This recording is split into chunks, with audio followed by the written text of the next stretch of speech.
Je voudrais ici interpeller directement la communauté internationale et l'Union africaine. Le Rwanda continue de violer ouvertement et sans scrupule les principes fondamentaux de la Charte des Nations Unies ainsi que les accords régionaux. Pire, ces agissements se déroulent dans une impunité totale et ce, avec un mépris manifeste des règles internationales et des valeurs que ces institutions sont censées défendre.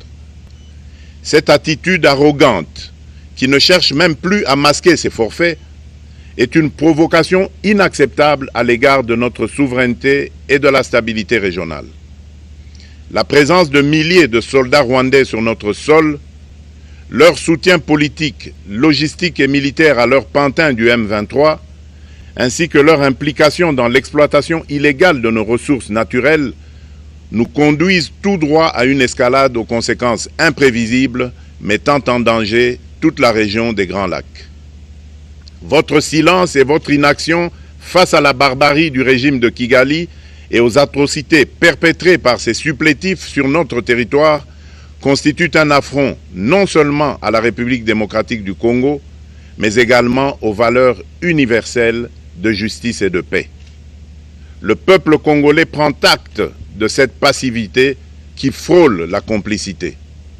Soyez sûrs d'une chose, la République démocratique du Congo ne se laissera pas humilier ni écraser. Nous nous battrons et nous triompherons.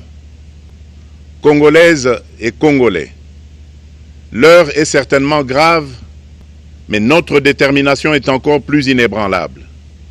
Ce moment critique nous offre l'opportunité de montrer au monde ce qui fait notre force, c'est-à-dire notre unité sans laquelle tous nos efforts seraient vains.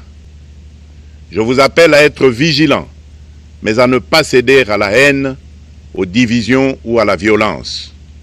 Je condamne avec la plus grande fermeté les actes de vandalisme et de pillage qui ont visé certaines missions diplomatiques accréditées en République démocratique du Congo, ainsi que des intérêts privés dans la ville de Kinshasa.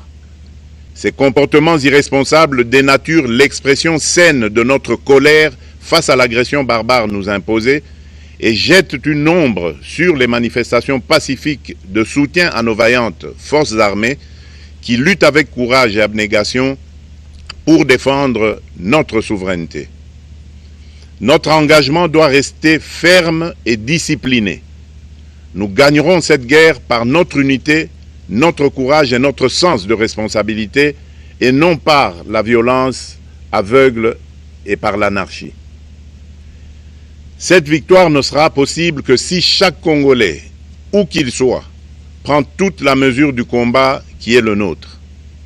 J'appelle donc la nation entière, hommes et femmes, jeunes et vieux, acteurs politiques, opérateurs économiques, membres de la société civile, confessions religieuses, artistes et sportifs à se mobiliser, à faire bloc derrière nos vaillantes forces armées et à contribuer chacun à son niveau à l'effort de guerre.